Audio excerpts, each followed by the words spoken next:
el gobierno que poco menos le declara la guerra y Alberto Fernández que aparece abrazado a los sindicalistas. Está detrás de esa discusión todo el tema de la reforma laboral a futuro y demás. Ahora vamos a analizar quién gana y quién pierde con esta discusión fuerte que se ha metido en la campaña electoral. En un ratito va a venir el hombre de economía clave de Alberto Fernández. Se ha discutido mucho quién es el referente económico de Alberto Fernández, si era Guillermo Nielsen, que Alberto Fernández dijo que no era, después de haber descalificado a Kicillof. Bueno, va a venir Matías Culfas, que es el economista de cabecera de Alberto Fernández, el que trabaja directamente en sus equipos y coordina los equipos económicos de Alberto Fernández, así que vamos a discutir con él, bueno, si hay un plan económico de la oposición, qué quieren hacer con el dólar, qué quieren hacer con la deuda, con el Fondo Monetario, si hay o no hay un plan económico de la oposición o simplemente es señalar lo que está mal de la economía. Antes de meternos en todos esos temas, fíjense las tres claves que van a definir el resultado electoral. En agosto y en octubre. Atención porque hay coincidencia que estos tres temas van a definir el resultado electoral. Fundamental lo que pase el 11 de agosto en las PASO, pero muy probablemente tal vez ya definitivamente en octubre. En primer lugar, el dólar. Ahora vamos a discutirlo, está Luis Beldi acá, vamos a discutir qué pasa con el dólar y si se larga o no la pulseada por el dólar. En esta semana ya están venciendo plazos fijos que, si se renuevan, caen después del 11 de agosto. Y la duda es si ya se larga la pulseada ahora por el dólar, cierta dolarización de aquellos que estaban apostando a los pesitos, o si esto va a ocurrir según que pase el 11 de agosto con el resultado electoral a partir del 12 de agosto, el día después de la elección. Polarización extrema. Les decía, dos nuevos ejes que ha metido dentro de la polarización entre el gobierno y la oposición: el servicio cívico del gobierno y el rol del sindicalismo. Se ha metido también en esta polarización extrema, y el duelo Vidal-Kicillof. Hay un plan del gobierno para que efectivamente Vidal pueda emparejar y ganarle a Kicillof. Consideran que no hay triunfo nacional sin ganar la provincia de Buenos Aires, y al revés. En la oposición creen que si Kicillof se impone a Vidal en octubre, es jaque mate y efectivamente pueden ganar la elección y gobernar a partir del 10 de diciembre. Empecemos por el dólar, cuando hablamos de lo que va a definir la elección en agosto y en octubre. Y cuando hablamos del dólar hablamos de la inflación, y hablamos si va a haber alguna recuperación en el consumo en los próximos meses o no, que son también apuestas del gobierno. Fíjense lo que ha dado el INDEC, confirmando lo que habíamos anticipado acá en Maxi Mediodía ayer, que el número de inflación de junio iba a ser 2,7%, lo confirmó ayer más tarde el INDEC, después del programa, 2,7% en junio. Fíjense, enero-junio acumulado 22,4%, nivel de inflación elevado. Acumulado los últimos 12 meses, la inflación anual, 55,8%. La apuesta del gobierno es bajar de este número, teniendo números mensuales ahora a partir de julio más cercanos a 2% que a 3%, números que estarían entre 2 y 2,5% de acá a la elección, de manera que este número anual acumulado de últimos 12 meses baje del 55% al 40%, o al 40 y algo por ciento. Ahora, fíjense, para ver un poquito el humor social, y ahora lo vamos a discutir también con Jorge Giacobbe, lo que ha pasado con la inflación de alimentos, y por eso hablamos de que es clave dólar, inflación, consumo, y es clave eso a su vez para el gobierno desde el punto de vista de lo que suceda en la elección en la provincia de Buenos Aires y en el conurbano. Si Vidal tiene alguna chance de ganarle a Kicillof en la provincia donde mejor mide Cristina y peor mide Macri, y esto va a depender mucho de qué pase con la economía y cómo se sienta el bolsillo, fundamentalmente en el conurbano. Fíjense, alimentos en junio, 2,6% de aumento, alimentos en junio. Atención porque es un número mayor a lo que era en mayo. Es decir, junio en mayo había dado 2,4, se aceleró un poquito, casi 25% los primeros 6 meses, la inflación de alimentos. Y fíjense este número, acumulado últimos 12 meses, 60,8% de inflación de alimentos. Es decir, cuando hablamos de la inflación, últimos 12 meses, y los salarios por ahí aumentaron en algunos casos 30%, en otros casos 35%, en otros casos por abajo del 30%. Estamos hablando de esto, ¿eh? Los sectores más pobres, gran parte de su presupuesto se destina a alimentos. En el conurbano está la mayor concentración de pobreza. Si destinaste la mayor parte de tu presupuesto a alimentos y tenés una inflación de alimentos de casi 61% en los últimos 12 meses, ese es el impacto de lo que está ocurriendo en el conurbano. Ahora, fíjense dos rubros que también tienen que ver mucho con el humor social y con la argentinidad, si se quiere. Dos rubros de alimentos elementales para todos, ¿no? Pero en particular para los argentinos. ¿Qué pasó con la carne? Enero, junio, 6 meses, 28,6% de aumento. En los últimos 12 meses, 60,5% de aumento en la carne, en línea con los alimentos. Y miren este número de lácteos, ¿qué pasó con el precio de los lácteos? Estos son todos datos oficiales, de los últimos números que dio a conocer el INDEC. Enero-junio, 38,8% el aumento de lácteos en solo 6 meses. Últimos 12 meses, la inflación anual de lácteos, el aumento de precios de lácteo, el promedio que da en ese rubro el INDEC, 85%. 85% el aumento del lácteo en el último año. Entonces, cuando hablamos, el gobierno necesita principalmente, ¿qué va a definir la elección? Necesita mantener el dólar a raya como sea en los próximos meses para poder tener chances en agosto y en octubre, porque de que se mantenga o no el dólar a raya depende que la inflación pueda desacelerarse de estos niveles elevadísimos, y cuando hablamos de la inflación no es el 55% de inflación general, sino que es el 60% de alimentos y en algunos casos arriba del 60% en los alimentos. Si el dólar se mueve demasiado, eso va directamente al precio de los alimentos. El gobierno necesita, primera base de la clave que va a definir la elección, es el dólar lo más tranquilo posible en los próximos meses. Y eso, ver si puede desacelerar aún más la inflación y recuperar el consumo. Ahora vamos a discutir un poquito con Giacobbe lo de la polarización extrema y el duelo Vidal-Kicillof. Gracias por venir, Jorge Giacobbe. Gracias, Luis Beldi. A ver, Luis, quiero empezar con vos con este tema dólar y ahora quiero ir también con Giacobbe un poquito, pues estamos mostrando los números de uno de los elementos que pesa en la elección. Después hay otras cosas, ¿no?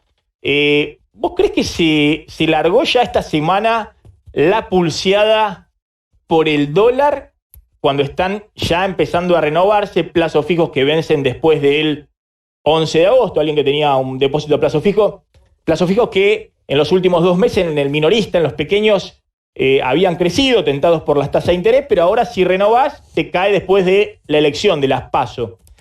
Y algunos creen que hay algunas señales, incluso leí tu nota en Infobae, de que, ojo que se está esperando a ver qué pasa el día después del 11 de agosto, para ver si hay dolarización, el propio Banco Central, ahora vamos a ver las declaraciones de Guido Sanleri, están todos cavando la trinchera para ver, según el resultado electoral, si se larga una pulseada mayor, una corrida al dólar o no.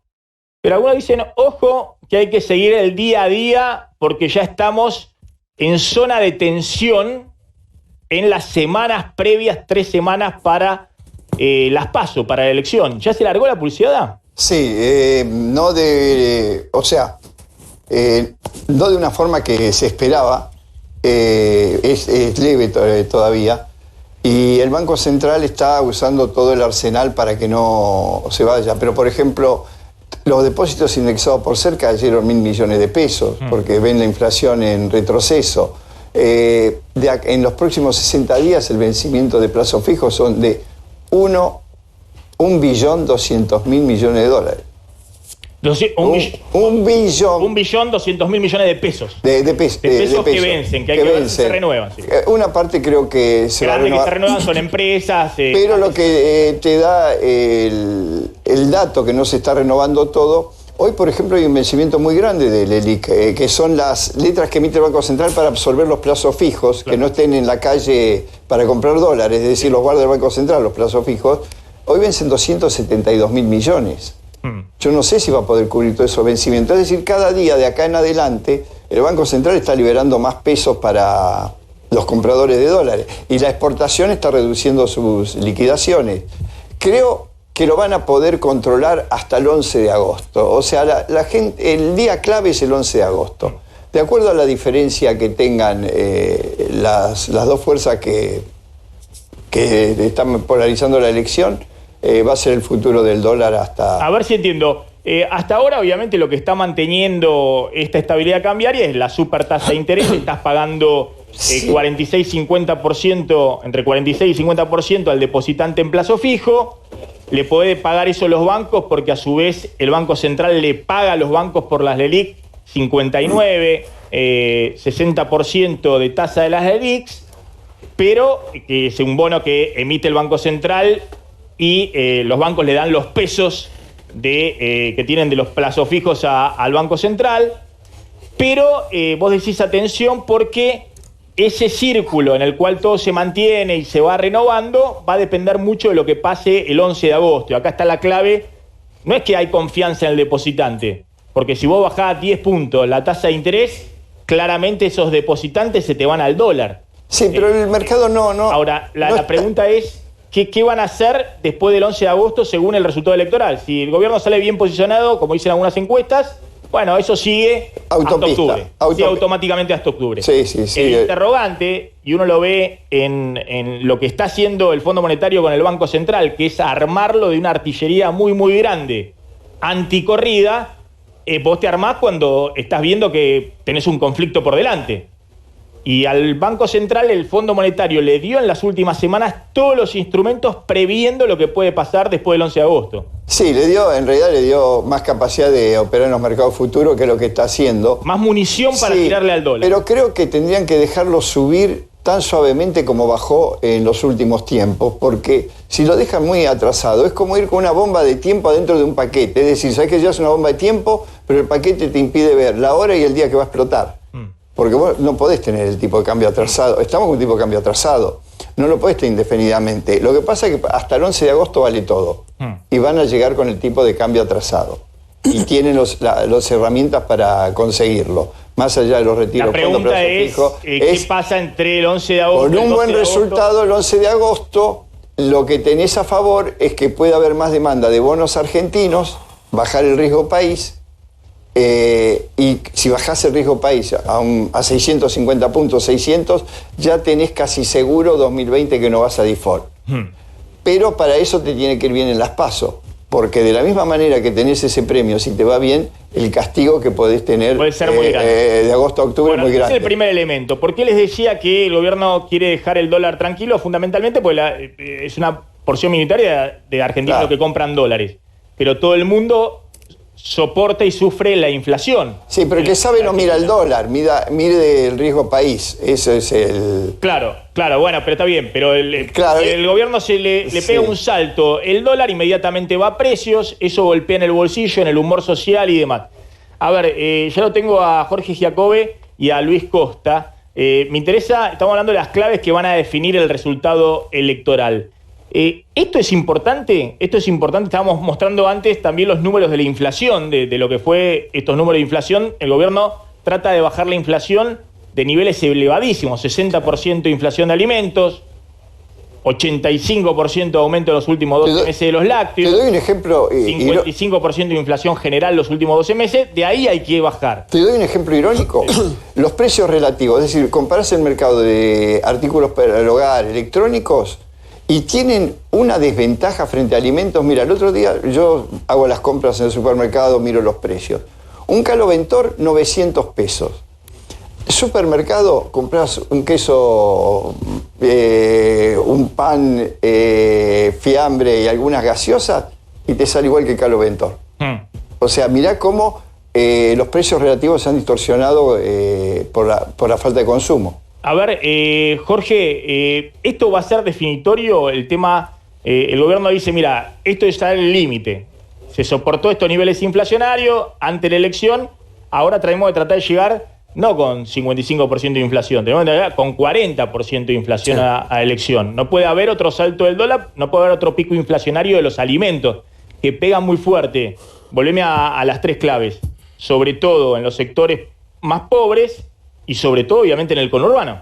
Ahí es clave lo que pasa en el bolsillo. Sí, yo creo que estas cuestiones son importantes, pero me parece que hay un nivel más profundo de algo más importante, de índole, te diría, psicológico, que es la decisión que cada argentino va a tomar respecto de Cristina y qué nivel de fobia le tiene, qué nivel de adhesión, el 38-40% de la población, y después qué nivel de fobia el resto del 60%, que es lo que va a terminar construyendo el voto de Macri. Yo siempre dije y sigo sosteniendo que la economía le hizo todo el daño que le podía hacer a Macri ya, de la misma manera que la corrupción le hizo todo el daño que le podía hacer a Cristina ya.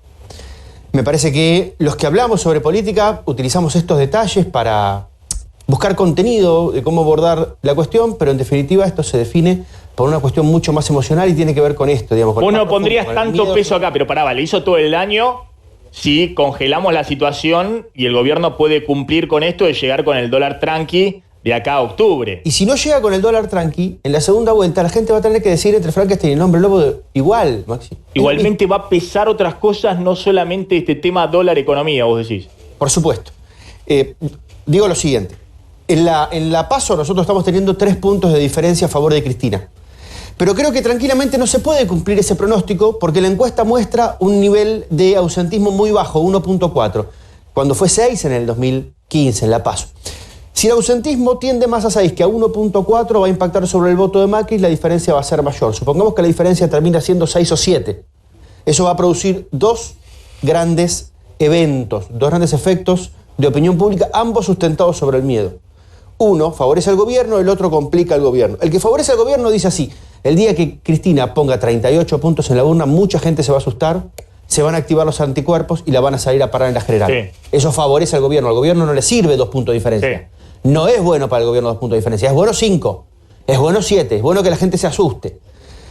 El efecto en contra del gobierno es que si hay 6-7 puntos de diferencia, el mercado... Claro, lo que hablábamos con Beldi. Ojo con el 12 de agosto, con el dólar, la tensión cambiaria y demás. El no mercado... porque el dólar tenés una artillería para frenarlo, pero toda esa artillería es contractiva para la economía. Bueno, ok. Es tasa de interés más alta, menos crédito, es decir, son todos efectos de mucha tensión sobre la economía real. Viste que el mercado financiero vive la política de una manera muy maníaco-depresiva. Si hay 7 puntos de diferencia, se van a tirar al piso, van a convulsionar, se les van a dilatar las pupilas y les va a pasar lo que le pasa siempre al sistema financiero. El gobierno tendrá o no tendrá las herramientas para calmar el dólar entre la PASO y la general. Esos 2 efectos van a suceder, Maxi. Pero de todas formas es una elección que tiene que ver con la fobia sobre la referencia de la elección y de la política argentina, que es Cristina. Tiene instrumento, insistimos con esto, tiene instrumento para calmar el dólar, para tirarle con la artillería que tiene. Lo que pasa es que cuando le estás tirando al dólar con esa artillería, la economía real se resiente, insisto con este punto. Además de que empiezan remarcaciones especulativas, porque en Argentina es típico donde empiezan todos a remarcar porque no saben si la barrera que traza el central va a ser sobrepasado o no. Es decir, se pone en mucha estrés a una economía que viene de un año de crisis, entonces eso es complicado. A ver, Luis Costa, ¿vos coincidís que van a definir otras cosas que están ahora? Vamos a ir a los otros temas, ¿no? que se han instalado en la campaña electoral. Vamos a discutir un poco del servicio cívico voluntario, el último proyecto del gobierno que está generando mucha polémica. ¿Vos insistís que no va a ser solo la economía o que la economía esto no tiene tanta relevancia de cómo se llegue ahora a agosto y a octubre? Bueno, en realidad nunca es una sola cosa, ¿no? Pero sí. En Argentina realmente el dólar, sobre todo, como símbolo de la economía, cuando el dólar está inestable, no ayuda mucho a los oficialismos. Sí. La verdad que la recuperación del gobierno en el último mes y medio está muy correlacionado con un dólar mucho más tranquilo, inclusive. Se anclaron el dólar, sí. Eso ha permitido al gobierno mejorar considerablemente los valores desde aprobación de gestión hasta intención de voto. Ha vuelto a ser muy competitivo. Y yo creo que entiendo lo que dice Jorge, pero imaginemos una situación donde el dólar se descontrola. la economía todavía realmente puede hacer mucho más daño sobre la población e inclusive sobre el gobierno. No quiere decir que eso vaya a pasar, pero la verdad que el gobierno, para tener un buen desempeño electoral, necesita una economía más tranquila. Te lo pongo en otros términos. El gobierno necesita mostrar, como es ahora un poco el discurso de Macri, que estamos a la mitad del río y que en algún momento va a estar la otra orilla, digamos, claro. Y no mostrar que si la inflación te vuelve a dar un salto, está retrocediendo, está yendo para la orilla de la crisis en vez de estar cruzando el río. Sí, recordemos algo que, bueno, nosotros tratamos de insistir lo más posible, es el indicador más amigo del gobierno, de la economía, son las expectativas, ¿no? Uno puede medir la economía de la población en muchos aspectos, desde el poder de compra, el miedo a perder el empleo, inclusive cómo cree que van a estar las cosas dentro de un año. En este gobierno ha transformado el concepto de las expectativas del futuro